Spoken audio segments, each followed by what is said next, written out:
जैसीकृत पद्मावत की मानसारोदक खंड का 5वें और 6वें पद का आज हम लोग व्याख्या देखेंगे।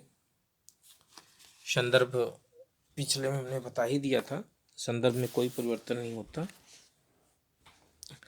इसमें इस छंद में जायसी पद्मावती तथा उनकी सखियों का सरोवर में स्नान करने का सौंदर्य वर्णन किए हैं। जायसी कह रहे हैं कि धरी तीर सब कंचु की सारी, सरोवर मोह पैठी सब बारी। यानी पद्मावती की सभी सखियां अपने कंचुकी और साड़ी को सरोवर के किनारे पर रखकर सरोवर में प्रवेश कर गई। पई नीर जानव सब बेली, जैसे कोई बेल पानी पा करके या पानी मिलने पर खिल उठती हैं, उसी तरह से हुलसही करही काम के केली। ठीक उसी प्रकार जल के स्पर्श से वे प्रसन्न होकर जल क्रीड़ा करने लगी और उनके मुख पर जो काले केश बिखरे हुए हैं ऐसे प्रतीत हो रहे हैं। करण करिल केश विषहर विष भरे, उनके मुखों पर बिखरे काले केश ऐसे प्रतीत हो रहे हैं जैसे विषधर नाग अपने मुखों में कमल को पकड़ करके, कमलों को पकड़ करके लहरें ले रहा है। लहरें ले ही कमल मुख धरे, अपने मुख में कमल को पकड़ करके लहरें ले रहा हो। नवल बसंत संवारी करी, होई प्रकट जानहु रस भरी। जिस प्रकार बसंत में फूलों और फसलों को नई कलियां रस से परिपूर्ण होकर हिल्लोकित हुई रहती हैं, उसी प्रकार सरोवर में सभी सखियां कह रहे उठी का जब दारी दाखा भई उनंत प्रेम के पाखा। तो सखियां बसंत की नौ कलिकाओं की भांति प्रतीत हो रही हों और जल के स्पर्श से आनंदित होकर जल क्रीड़ा कर रही हैं और सरोवर की श्यामता से युक्त जल में उनके मुख अनार और अंगूर कह रहे उठी कोप जस दारिब दाखा, दाख मैंने था द्राक्ष, कह रहे कि मुख अनार और अंगूर की बेल में लाल लाल कोंपले फूलने के समान प्रतीत हो रहे हैं, जैसे उन बालाओं के रूप में प्रेम की डाल ही मानो झुक गई हो। सरिवर नहीं समाई संसारा, चांद नहाई पैठ लई तारा।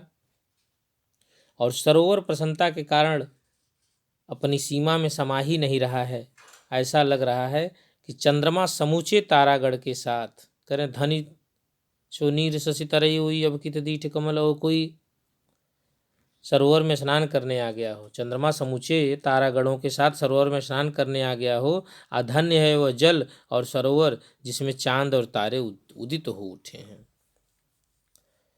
करें कि अब इस सरोवर में कमल और कुमुदनी कहाँ दिखाई देंगे? अब कित दीठ कमल और कोई, इस सरोवर में अब कमल और कुमुदनी कहाँ दिखाई देंगे?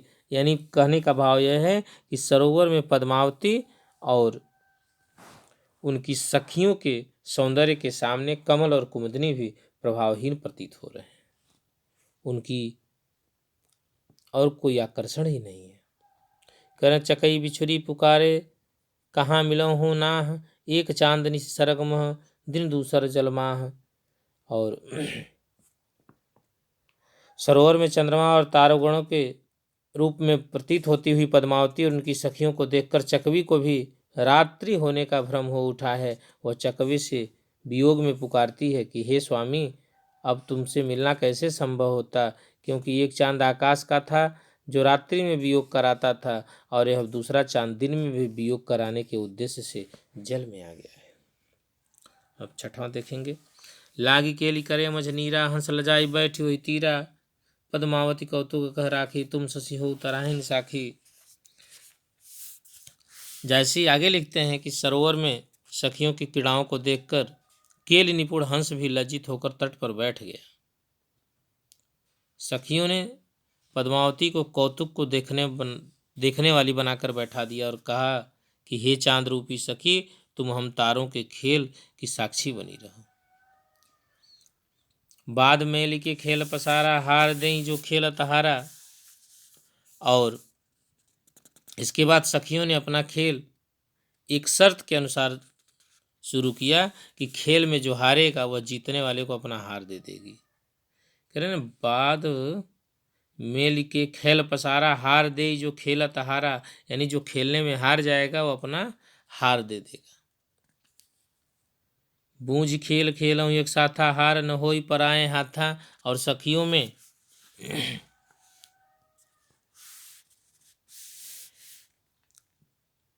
आजो खेल बहुर कित होई, खेल गए कित खेल कोई। धनि सो खेल खेल सह पेमा, रउताई और कुशल खेमा। मोहम्मद बाजी प्रेम के ज्यों भावे त्यों खेल, आ तिल फुलहि के संग ज्यों हुई फलायल तेल। यानी सखियों ने क्या किया, गोरी ने गोरी और सांवली से सांवली। करें संवरी सवारी गोरी गोरी, यापन यापन लीन सुजोरी। सांवली ने सांवली के साथ और गोरी ने गोरी के साथ अपनी जोड़ी बना ली और उन्होंने परस्पर तय किया कि सभी साझेदारी के साथ खेलेंगे। कह रहे बूझ खेल खेलऊँ एक साथा, हार न होई पराए हाथा। यानी सभी जो है साझेदारी समझदारी के साथ खेलेंगी, जिससे उनका हार किसी दूसरे के हाथ में न जाने पाए। और आज का ही ये खेल करें, आज भी खेल बहुर कित होई, खेल गए कित खेल है कोई। आज ही का यह खेल है, इसलिए जी भर के खेल लो, क्योंकि फिर से अवसर नहीं मिलेगा। करें वो खेल धन्य है, धन्य सो खेल खेल सा पेमा, रउताई और कुशल खेमा। करें वो खेल धन्य है जो प्रेम के सानिध्य में खेला जाता है, अन्यथा कुशल क्षेम और प्रभुत्व तो एक साथ कहीं और संभव नहीं है। मोहम्मद बाजी प्रेम के ज्यों भावे त्यों खेल, तिल फुलहि के संग ज्यों होई फलायल तेल। करें कि और प्रेम की बाजी मोहम्मद जायसी कहते हैं कि यह खेल एक प्रेम की बाजी है, और प्रेम की बाजी को जैसा पसंद आए वैसा खेल लो, लेकिन हमेशा उसे ऐसा बनाने का प्रयास करो कि सुंदर फूलों के साथ तिल का तेल भी सुगंधित हो जाता है। कहना मोहम्मद बाजी प्रेम के ज्यों भावें त्यों खेल, तिल फुलहि के संग ज्यों होई फलायल तेल। कह रहे हैं कि प्रेम की बाजी को जैसा पसंद आए वैसा खेल लो, लेकिन हमेशा उसे ऐसा बनाने का प्रयास करो जैसे कि सुंदर फूलों के साथ तिल का तेल भी सुगंधित हो जाता है।